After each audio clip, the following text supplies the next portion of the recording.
December na guys, at ito na po yung pinakatamang timing para malaman natin kung anong car company ang pinakamaraming naibenta. Ano kaya ang pinakamabentang mga kotse? Ano ang naging pinakamabentang SUV, pickup trucks, pinakamabentang van at iba pa. Yan po ang pagkukwentuhan natin ngayon. At lahat po ng mga figures na ire-report ko sa inyo ngayon ay galing po sa Chamber of Automotive Manufacturers of the Philippines or CAMPI. So, hindi na po natin patatagalin. Unahin na po natin yung top 10 na mga car companies na may pinakamaraming nabenta.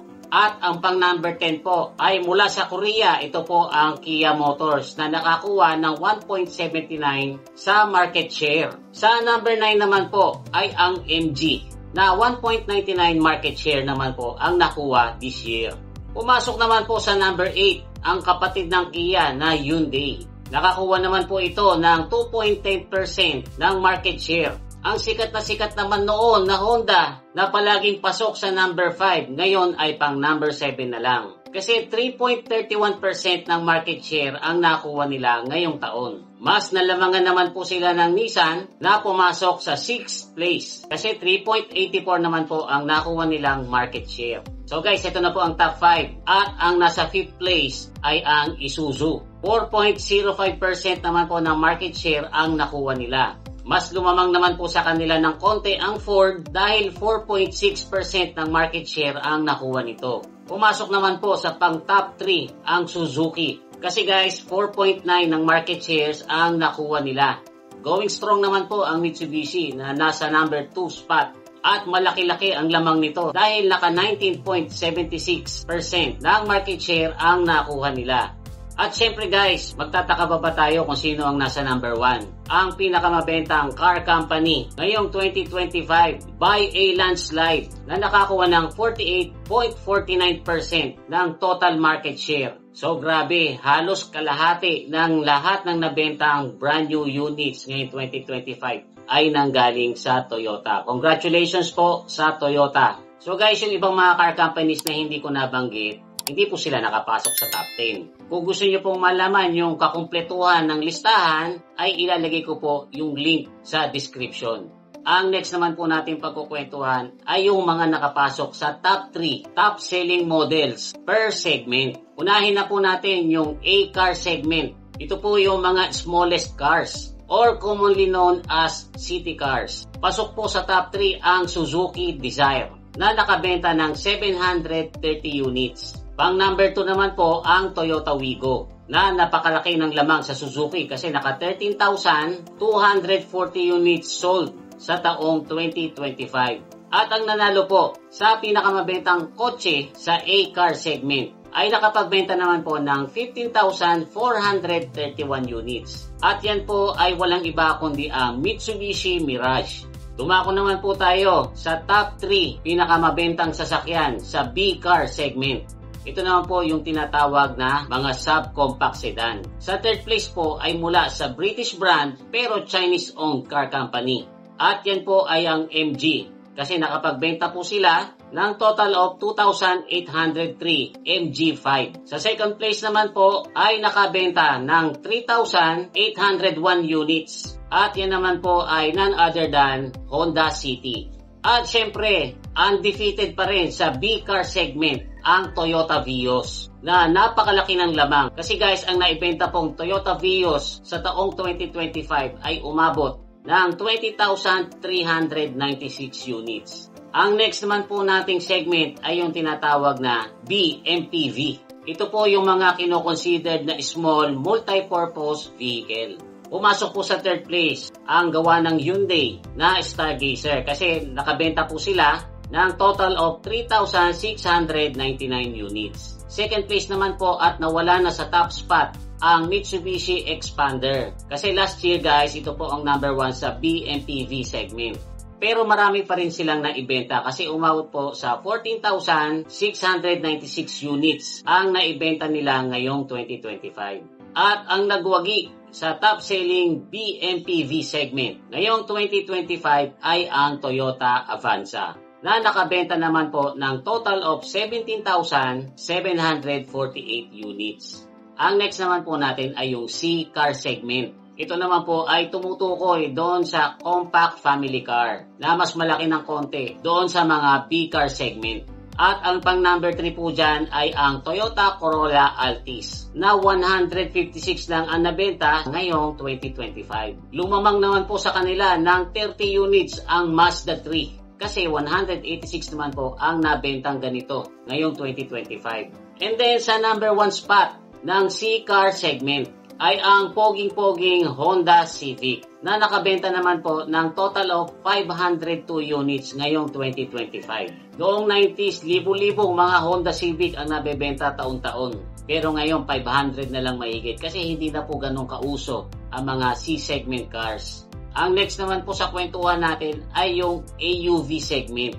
So ito po yung mga Asian Utility Vehicle. Hindi ko po alam na meron pa palang ganitong segment. At yung mga tataas ang kilay dyan, ay huwag po kayo sa aking magreklamo. Kasi guys, ang mga information na to ay galing sa Campi. So sa kanila po kayo magreklamo. At ang pang number 3 po sa AUV segment ay ang MG G50 Plus na nakabenta ng total of 1,279 units. And then tinalo naman po sila ng Toyota Zenix na umabot sa 4,629 units ang naibenta. At ang number 1 naman po sa AUV segment ngayong 2025 ay gawa pa rin po ng Toyota at ito po ay ang Innova na nakabenta naman po ng total of 10,184 units.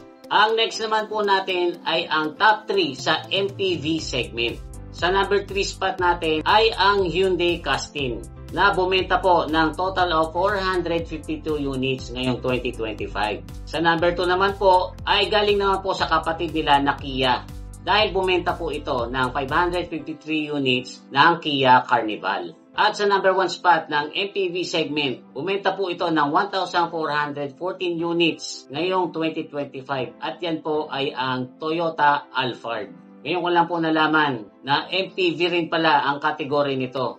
Dumako naman po tayo sa top 3 mini SUV segment. Pasok po ulit sa number 3 ang Kia dahil 1,557 units ang naibenta nilang Kia Sonet.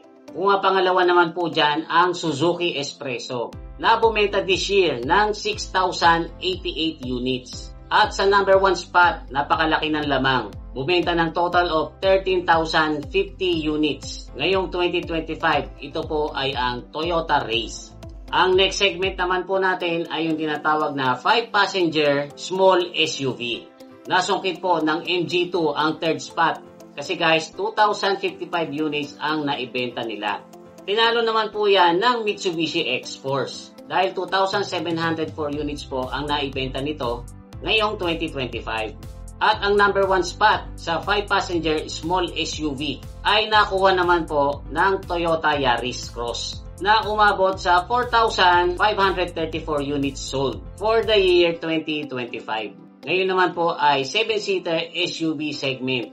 Nasungkit po ng Honda BR-V ang third place na nakabenta ng 4,963 units. Tinalo naman ito ng Mitsubishi Xpander Cross na nakabenta ng total of 5,736 units. And then sa number 1 spot ay mula po ulit sa Toyota at yan po ay ang Toyota Veloz. Dahil 9,996 units po ang naibenta nila ngayong taon. 4 na units na lang, 10,000 na. Pero palagi ko, umabot na yan sa 10,000 mahigit kasi ang data po na ikinukwento ko sa inyo ngayon ay from January to September lang. So dumako naman po tayo sa compact SUV segment. Ang third place po dyan ay ang Toyota RAV4 na nakabenta ng 490 units ngayong 2025.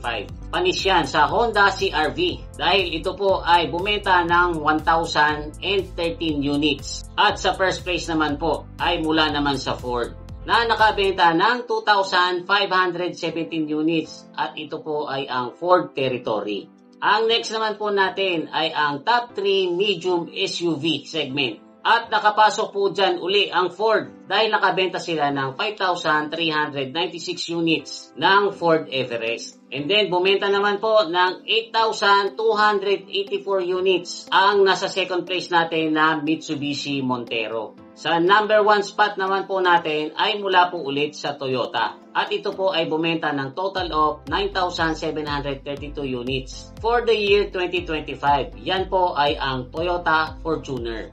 Ngayon naman guys, sa large SUV segment na tayo, kung saan nasungkit ng Ford Explorer ang 3rd place. Dahil bumenta po ito ng 113 units. Tinalo naman po yan ng Jetour T2 na bumenta ng total of 399 units. At ang nakakuha naman po ng first place sa large SUV segment ay ang Land Cruiser Prado na nakabenta naman po ng total of 735 units. Pagdating naman po sa full-size SUV segment, dalawa lang po ang naglaban. At pang number 2 po dyan ay ang Nissan Patrol na naka 424 units sold. And then tinambakan naman po yan ng Toyota LC300 or Land Cruiser 300. Dahil total of 2,536 units ang naibenta nila ngayong 2025. Lipat naman po tayo sa top 3 large pickup segment. Pasok po sa number 3 ay ang Ford Ranger na nakabenta ng total of 8,475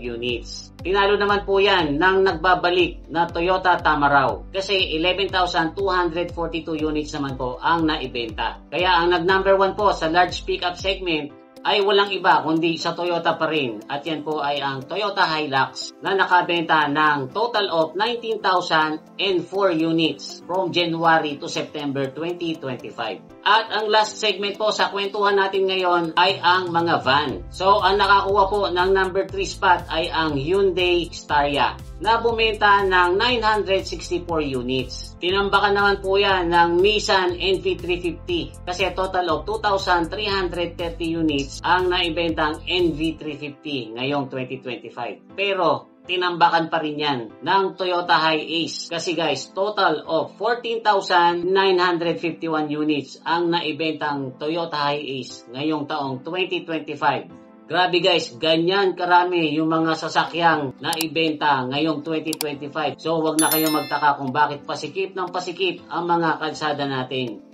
Ngayon guys, yung ibang mga segments ay hindi ko na po binanggit kasi hahaba po ng masyado yung episode natin ngayon. Pero kung gusto nyong malaman yung kakumpletuhan ng lahat ng segments, ay ilalagay ko po yung link sa description box para kayo na po mismo ang makabasa. So, congratulations po sa lahat ng mga nakabili ng brand new vehicles ngayong taong 2025. I hope na na-enjoy nyo po itong konting kwentuhan natin. Kung meron po kayong mga gustong idagdag, kung gusto nyo magprotesta, ay ilagay nyo po yan sa comment section natin. Huwag nyo lang po kakalimutan mag-like at saka mag-share. Muli, ito po si Kuya Mikmik na nagsasabing palagi kang lamang pag marami kang alam. Bye-bye!